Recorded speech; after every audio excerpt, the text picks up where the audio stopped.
We're back with yet another episode of Plain Tea Podcast after taking a little bit of a small break. Today, we have an episode that is somewhat different to the usual episodes where we would interview one person and have a very formal discussion with them. Instead, in this episode, you'll get to hear tidbits, stories, and fun facts about a very interesting topic from different people from Sri Lanka and also few from other countries. We thought it would be a good idea to bring some fresh perspective from different people since the topic we've decided to tackle is a very exciting one. The year 2024 is a very important year in terms of politics as there are a number of major elections in several countries that have already taken place. From a global standpoint, the US election, the biggest global superpower, India, the biggest democracy, and many other countries, including Sri Lanka, are going into elections. According to Times, there are around 64 countries that have already had some sort of an election or would likely in the next few weeks. It is reported that a combined population of around 49% of people in the world will exercise their voting power this year. With this, we thought, what other topic to talk about other than election and politics? Today, you'll get to hear interesting stories and fun facts about few different historical events from across the world regarding elections and voting. 2024 කියලා කියන්නේ ගෝලීය දේශපාලනයට තීරණාත්මක වර්ෂයක්. මොකද ලෝකයේ රටවල් ගණනාවකට මෙය මැතිවරණ වර්ෂයක්. ටයිම් සංගරාවට අනුව රටවල් 64කට ආසන්න ප්‍රමාණයක මේ වන විට මැතිවරණ පවත්වා අවසන් හෝ ඉදිරි සති කිහිපය ඇතුළතදී මැතිවරණ පැවැත්වීමට නියමිතයි. ඒ කියන්නේ ලෝක ජනගහනයෙන් හරි අඩකට ආසන්න ප්‍රමාණයක් මේ වර්ෂය තුළදී මැතිවරණවලට මුහුණ දෙනවා. ගෝලීය මැතිවරණ යන තේමාව යටතේ ලෝකයේ විවිධ රටවල මැතිවරණ හා බැඳුණු ඓතිහාසික සිදුවීම් පිළිබඳව අද ප්ලේන්ටි පොඩ්කාස්ට් වලින් කතා කරන්න අපි හිතුවා. එහෙනම් අපි මුලින්ම උතුරු ඇමරිකාව සහ දකුණු ඇමරිකාව දෙසට යමු.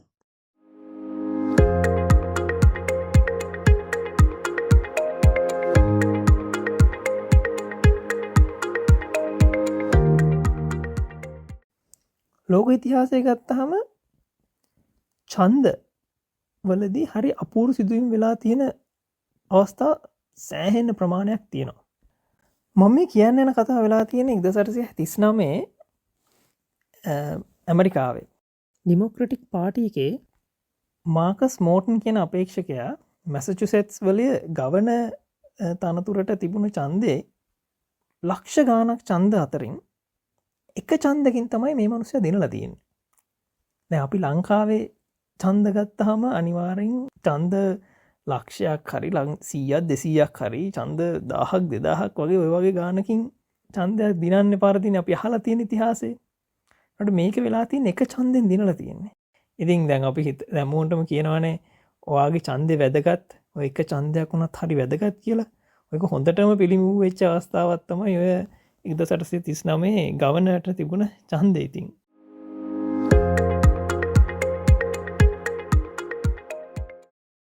ரெண்டாயிரத்தி இருபத்தி நாலு வெனிசுவேலா தேர்தல் ரொம்ப கான்ட்ரவர்ஷியலாக இருந்துச்சு. அதாவது சர்ச்சைக்குரியதா.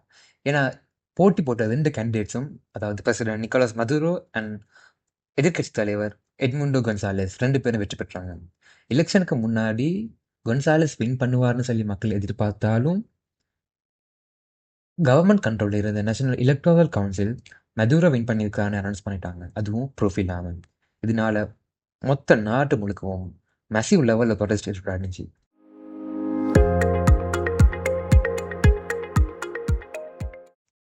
Something that's really cool about Canadian politics is that a few years ago, our previous Governor General was Julie Payette, a Canadian astronaut. The position of Governor General is typically held by a Canadian, and they are representative of the Queen or King of England. There have been 4 women to hold the role so far, including the current Governor General, Mary Simon. The first female Governor General was Jean Mathilde Sauvé from 1984 to 1990. Something you may not know is that Canada has already had its first female Prime Minister. And although she was only in power for a short term in 1993, she does have a significant impact in women's history and politics in Canada. This was Kim Campbell.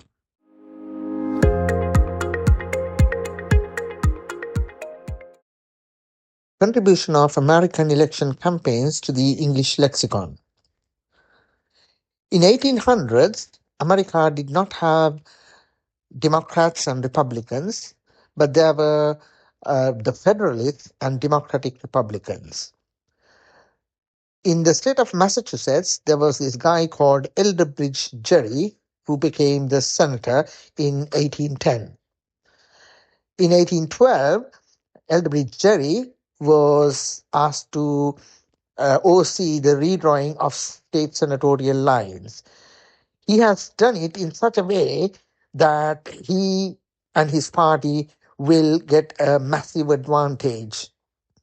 Here is how a newspaper article in 1812 described Governor Gerry's actions. The horrid monster of which this drawing is a correct representation appeared in the county of Essex during the last session of the legislature. The learned Dr. Watergrew, who is famous for peeping under the skirts of nature, has decided that it belongs to salamander tribe and gives many plausible reasons for this opinion. The doctor has decreed that this monster shall be denominated a gerrymander. Since then, gerrymandering is the term used to describe dividing a constituency to give one party an unfair advantage. Furthermore, state of Massachusetts has added another famous word, which some of you would know, mugwump. Now, during the 1884 campaign, mugwumps were the fence-sitters who were not siding with any of the two major parties.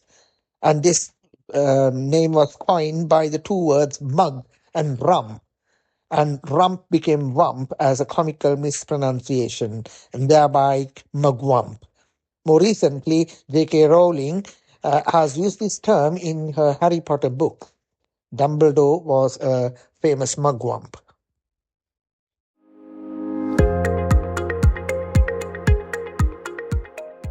අපි දැන් සූදානම් වෙන්නේ ඇමරිකානු මහද්වීපයෙන් යුරෝපා කලාපයට යන්න.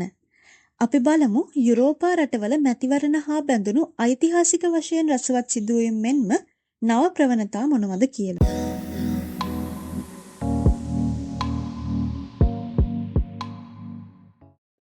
මේ දවස්වල අපේ රටේ විතරක් නෙවෙයි ගොඩක් රටවල කතා කරන මාතෘකාවක් තමයි ඡන්දය ගැන.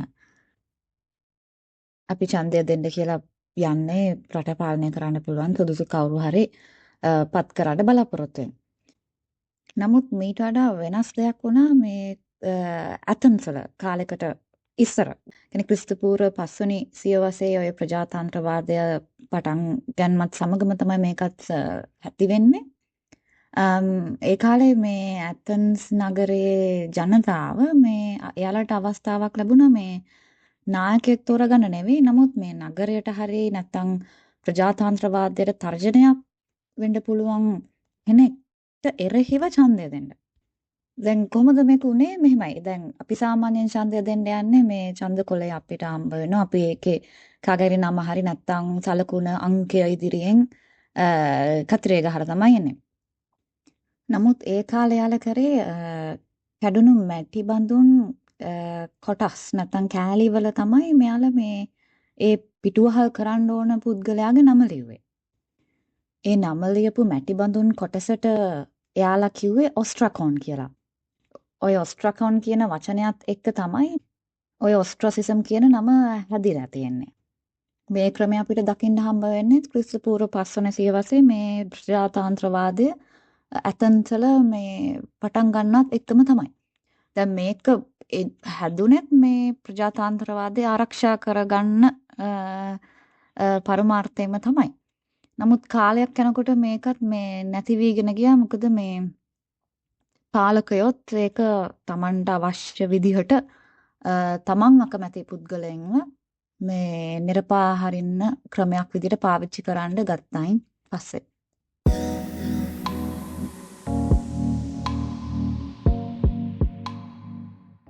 While many theorists usually point to ancient Athens as the birthplace of democracy, the democracy practiced there was very different from that in modern states. First, in ancient Athens, democratic participation was seen as originating from Athenian people's natural need to have their voice heard, but this did not apply to foreigners or slaves. meaning less than 30% of inhabitants of Athens could vote. In contrast, the modern conception of democracy is based on the equal value of all individuals, and so applies universally to all of humanity. Second, ancient Athenians had a different way of conducting democracy altogether. Assemblies, which could be attended by any and all citizens, held the most power in Athens. Therefore, decisions were primarily made by citizens, not representatives. Moreover, government officials were primarily chosen by lottery, not by election, meaning they were chosen randomly. Putting these two aspects together means that the Athenian political system is significantly different from what we regard as democracy today, which is the universal right to vote for government officials in free elections.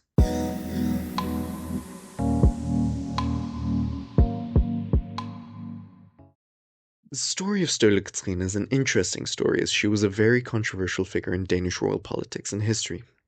Anne Katrine Benthagen was born on 12th August 1745 as an illegitimate child of Prince George of Bavaria. A common practice in this era was when a nobleman had an affair, he had the girl married to a soldier in his army for a cash payment, and this was also the case for Katrina's mother as well. However, the prince recognizes Katrina and sends her to the house of a colonel in Copenhagen, who takes care of her in exchange for an allowance from the prince. Meanwhile, the soldier whom Katrina's mother married is wounded in one of the small wars, and they settle down as shoemakers in Copenhagen. Eventually, when the prince dies, the flow of money to the colonel stops, and Katrina is sent back to her mother and stepfather. Her stepfather repaired boots for the town's officers, which Katrina collected and delivered. This is how she got her nickname, Sturla Katrina, meaning boots, Catherine, by the other girls at the theatre, where she entered as a very young extra. However, from this company she became more and more promiscuous, and a very notorious mistress who wanders from one man to another. In this way she bumps into the English ambassador Goodrich and becomes his mistress for a few years. She took on the name of Milady in his circle of friends, whilst her original nickname was kept alive by her own closer friends. Eventually the English envoy is called home to London, and Katrina becomes the mistress to the insane King Christian den VII.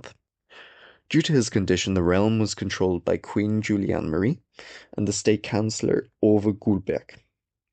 However, Katrina seemed to have a calming effect over the king and thus was allowed to be with him. However, it was anything but peace when Katrina and the king toured the nightlife, as several accounts had to be settled and it went anything but smooth. She used these opportunities to gain more influence and thus power over the king. This did not sit well with the queen and state councillor, as they coaxed a signature out of the king to have her exiled. She is sent to Wandsbek near Holstein in 1768, where she stays for a few years. Eventually she is pardoned and was allowed to return home to Denmark. However, she is forbidden to settle in the capital as people were afraid of her influence on the king.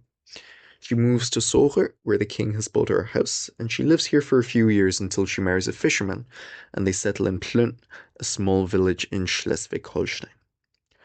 Sturla Katrina dies at the age of 60 on the 25th of August 1805 in Plön, and was at the time a very respected madam. The house given to her by the king has been turned into a well-renowned restaurant, which is where I initially came across her name and history. Hopefully you found her story as interesting as I did, and now you know of a cool little restaurant of historical significance to visit if you ever decide to travel to Denmark.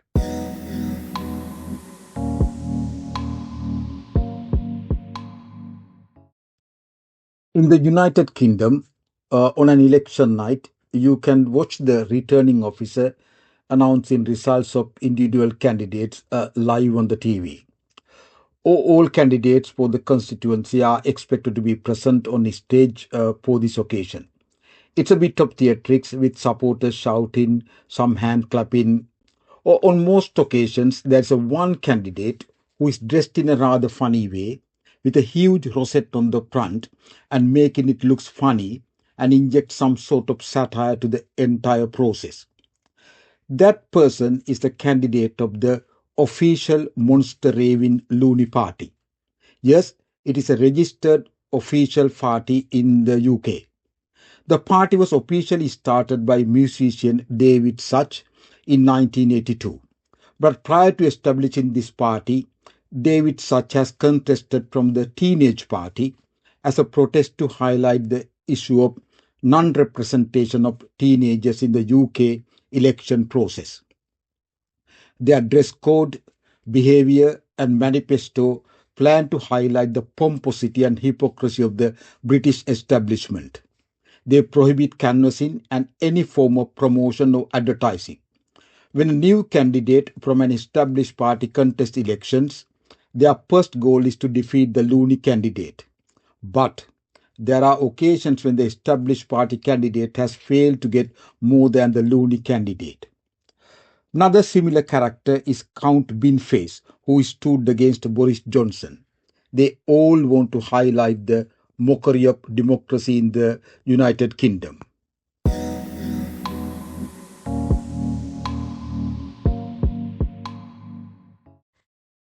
In 17th century England, it was common for politicians to throw big riotous street parties, handing out free alcohol and food for voters.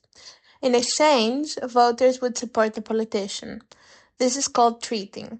This subsequently became illegal, but one of the most recent cases was when a UKIP candidate was accused of allegedly treating after handing out sausage rolls at a community event in 2015.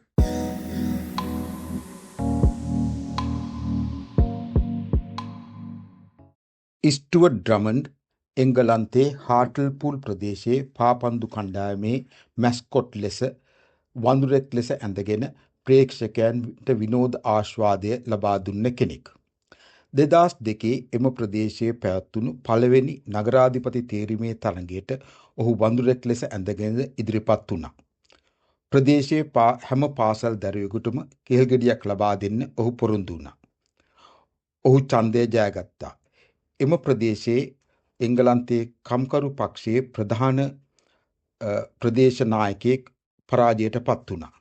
ඡන්දය දුන්න මුළු ප්‍රතිශතය 18%යි.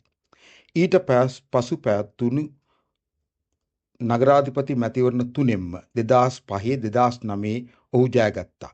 ඊට පසු රජය නගරාධිපති ධූරය අහෝසි කරා. මේ සිද්ධිය ඉතා වැදගත්.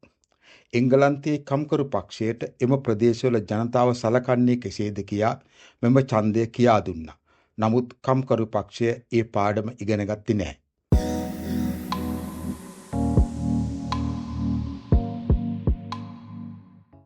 With those interesting facts from Europe and Americas, we now move on to Oceania and Africa.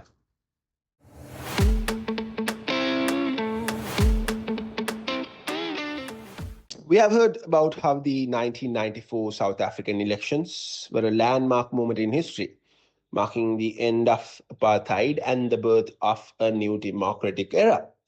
And for the first time, all South Africans, regardless of race, could vote, and Nelson Mandela became South Africa's first black president after spending 27 years in prison. With 86% of eligible voters casting their ballots, over 19 million people participated, a remarkable change of the people's excitement for change. The election was held over 3 days from April 26th to 29th in 1994 to accommodate the large number of voters, and Mandela's party, the African National Congress, won with 62% of the vote, signaling clear rejection of apartheid. And the elections were closely watched by international observers to ensure fairness and transparency during this pivotal moment. And the 1994 elections weren't just a South African milestone. It became a global symbol of peaceful political transformation, inspiring nations around the world. And the 1994 elections weren't just about choosing leaders. They were about building a new South Africa, one founded on equality and democracy.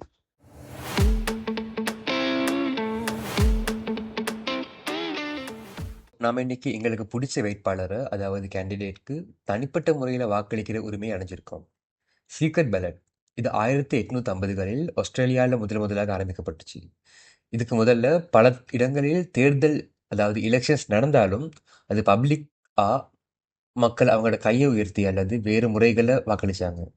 இது அந்த காலத்தில் Australian பேலட்னு சொல்லி அழைக்கப்பட்டது. அதுக்கப்புறமா உலகளாவிய ரீதியில் அமலாக்கப்பட்டது.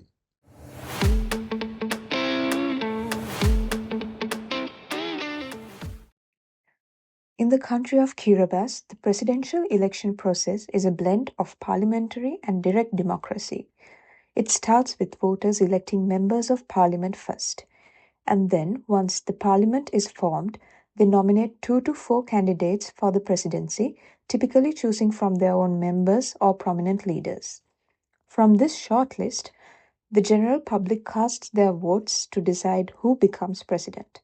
This system ensures that the president has the confidence of the parliament while also being directly chosen by the people, balancing political stability with democratic participation.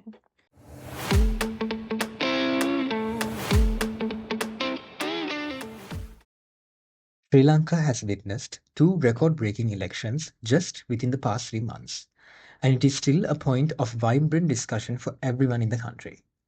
Let's move on to Asia and listen to some other fun facts and trivia.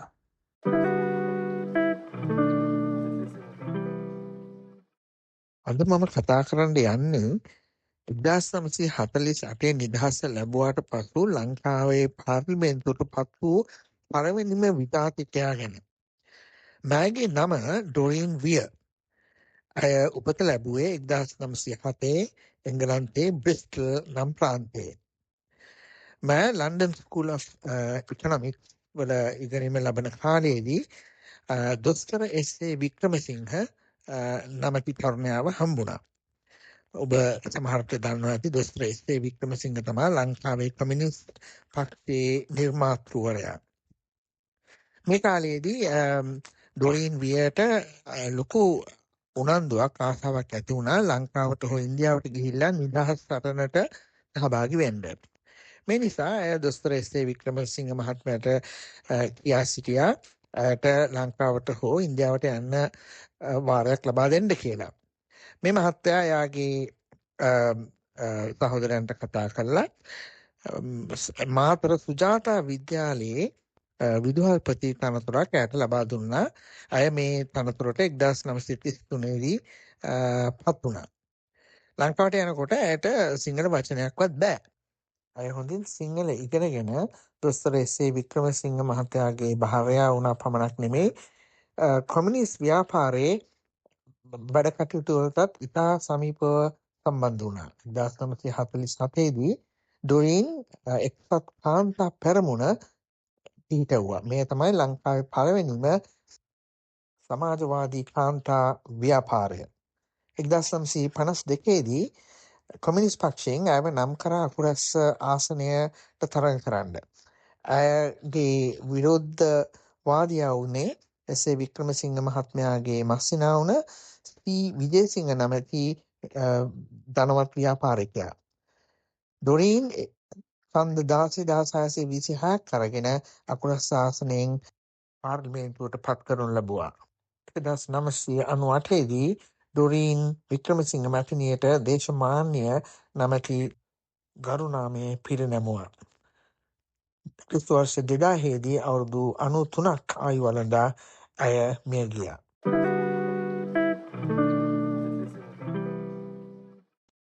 When people think about elections and democracy, China, as in the modern People's Republic of China, isn't necessarily something that comes to mind immediately. But in fact, there is an intricately designed electoral system that does play a part in how Chinese politics plays out. So at different levels of government, from local government to the national government, there are different elected bodies. For example, the highest legislative body in China is the National People's Congress, and in government levels below that, for example, the province and city levels, there are also respective local levels of people's congresses. And the National People's Congress is not elected directly by the people, but rather elected by the Congress of the level below, and so on and so forth until it gets to a certain local level where it is finally elected directly by the people. But currently, for example, the National People's Congress has 2,977 representatives, which is a large number. So actually, the representatives that serve a 5-year term, they do not meet regularly to discuss legislative matters, but instead, they meet about once every year. And they during the first meeting of their 5-year term, they would elect a standing committee, which currently has 175 people, and the standing committee actually does the work to meet regularly during the term time and legislate, deliver on different political subjects. And the National People's Congress also serves to nominally elect the president of the country. Xi Jinping, for example, is formally elected by the National People's Congress. And within the People's Congress, there are a number of different parties. There are 8 accepted opposition parties, or not opposition parties, but accepted parties aside from the Communist Party in the Congress. But they're not opposition parties because they do recognize the authority, the guiding authority of the Communist Party, both in the parliament and also in China as a whole. And this is the guiding principle that sets Chinese party politics aside from what we normally think about in a Western style democracy. Because in Chinese politics, the different parties operate together in a consultative kind of setting instead of opposition versus government, and everything in the People's Congress, as are everything in Chinese politics, are guided by the Chinese Communist Party. So it's important to think about how, even though countries may nominally have democratic systems, they may play out in very different ways.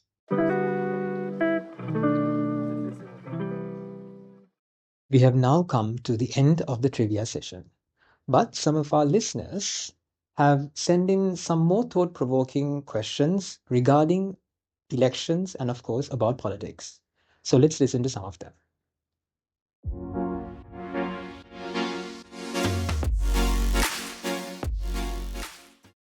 இலங்கையின் தேர்தல் நடைமுறைகளை கண்காணிக்கும் பொழுது கடந்த காலத்தினை விட தற்காலத்தில் ஒரு பாரிய மாற்றம் ஒன்று காணப்படுகின்றது. காரணம், முன்னைய காலங்களில் பல பிரச்சாரங்களை பௌதிக ரீதியிலான பிரச்சாரங்கள், வீட்டுக்கு வீடு, ஊருக்கு ஊர், கிராமத்துக்கு கிராமம், நகரத்துக்கு நகரம், சங்கத்திற்கு சங்கம் சென்று பேச்சின் வழியாக தமது பிரசாரத்தை நடாத்தும் ஒரு வழிமுறையினை நாம் காண கிடைத்தது. எனினும், அதாவது இந்த வருட ஜனாதிபதி தேர்தலின் மூலம் நாம் ஒரு பாரியதொரு வித்தியாசத்தினை அல்லது முன்னேற்றத்தினை, தகவல் தொழில்நுட்பத்தின் அடிப்படையிலான ஒரு முன்னேற்றத்தினை காண்பதில் ஒரு இளம் சந்ததியினர் என்ற வகையில் நான் சந்தோஷமடைகின்றேன். ஏனெனில் நவீனமயமான இவ்வுலகில் நாம் நவீனத்துவத்தினை அடைவதோடு நாம் அந்த தொழில்நுட்பத்தினை பயன்படுத்தி எமது தேர்தல் பிரச்சாரத்தினை முன்னோக்கி சென்றமை எடுத்து நாங்கள் மிகவும் சந்தோஷமடைய வேண்டும். ஏனெனில் அது ஒரு பாரிய ஒரு தாக்கத்தை ஏற்படுத்தியது மட்டுமன்றி எம்மால் பார்க்கக்கூடியதாக இருந்தது. இந்த வருடம் தேர்தலின் அண்மையின் காலத்தின் போது இளம் சந்ததியினரின் உந்துதல், இளம் சந்ததியினரின் பங்கேற்றுதல் முன்னைய காலங்களை விட தற்காலத்தில் அதிகளவு, இந்த வருடம் ஜனாதிபதி தேர்தலை தொடர்ந்து அதிகளவு காணப்பட்டதற்கு முக்கிய காரணம் இந்த தொழில்நுட்ப துறையிலான பிரச்சாரமே ஒரு முக்கிய காரணமாக அமையும். காரணம், தற்போது வெளிநாடுகளில் இருப்பினும் தமது கருத்துக்களை தெரிவிக்கக்கூடியவாறான தேர்தல் பிரச்சாரங்கள் இந்த காலகட்டத்தில் நடைபெற்றது மிகவும் முக்கியமாக காணப்பட்டது. அது மட்டுமன்றி இவ்வருட தேர்தலின் போது, ஜனாதிபதி தேர்தலின் மூலமாக பெண்களின் தேர்தலில் அல்லது பெண்கள் பாராளுமன்றத்தில் பங்கேற்பு அல்லது பெண்கள் அரசியலின் பங்கேற்பு பற்றி அதிகளவான ஒரு கருத்து தெளிவாகி வெளியேறியது. அதன் காரணமாக பாராளுமன்ற தேர்தலின் போது தற்காலத்தில் நாம் எல்லா தேர்தல் அணியின் ஊடாகவும் ஓரேனும் ஒரு பெண் பிரதிநிதியாவது ஒவ்வொரு மாவட்டத்திலுமிருந்து பிரதிநிதித்துவப்படுத்துவதை எண்ணி நாங்கள் மிகவும் சந்தோஷமடைகின்றோம். காரணம், பெண்களின் குரல் அருகி காணப்படுவதாக பாராளுமன்றத்தில் காணப்பட்டது. எனினும் அந்த முறை இன்று தற்போது மாற்றம் அடைந்து எழுச்சி பெற்று வருவதை எண்ணி மிகவும் சந்தோஷமடைகின்றோம். எனவே முன்னைய காலங்களை விட ஒப்பிட்டு பார்க்கையில் தற்போது, அதாவது இந்த வருடம் தேர்தல் முறையில் இலங்கையில் பாரிய ஒரு மாற்றத்தை, பாரிய ஒரு சாதகமான முன்னோக்கு நிலையை கொண்ட ஒரு முறையினை காண்பதில் மிகவும் சந்தோஷம் அடைகின்றோம்.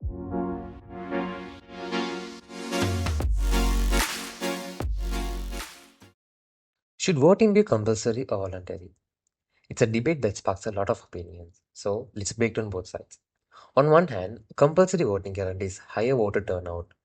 Countries like Australia and Belgium with compulsory voting have turnout rates about 90%, ensuring that election results reflect the broader population. If you don't vote, you have to pay a fine. This system also gives elected governments greater legitimacy.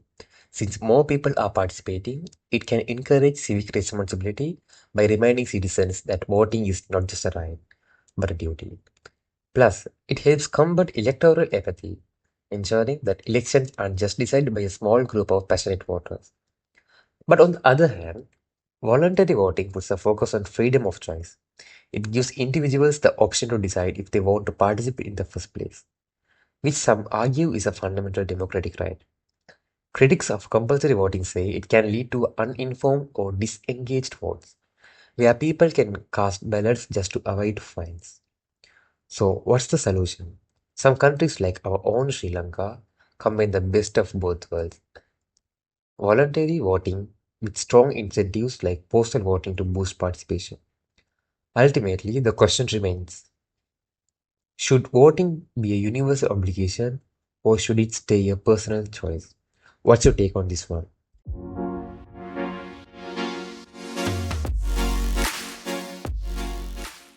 I just heard something over the radio and I wanted to check with you all whether it is true. Apparently, the popular song Master Sir has become more popular among the losing politicians, especially the ones who lost their seats. Could someone confirm whether this is true? Thank you.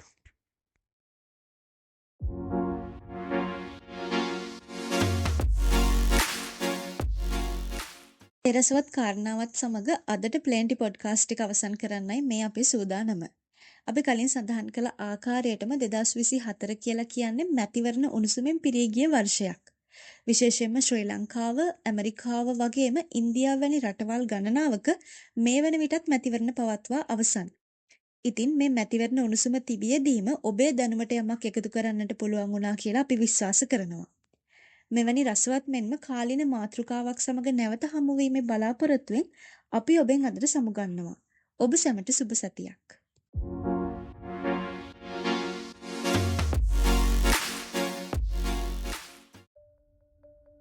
We thank the following contributors for enriching our podcast: Tulita Seneviratna, Ashley Rehan, Catherine Davis, Dr. Ruan Desoisa, Mudita Dharmasiri, Iva Holmes, Benjamin McNamara Pedersen, Dr. Lalit Chandrakanta, Maria Wallenstein, Kevin Dhananjan, Sanduri Lenadora, Tianxin Kao, Akita Banu, and Dr. Sati Aryanayagan.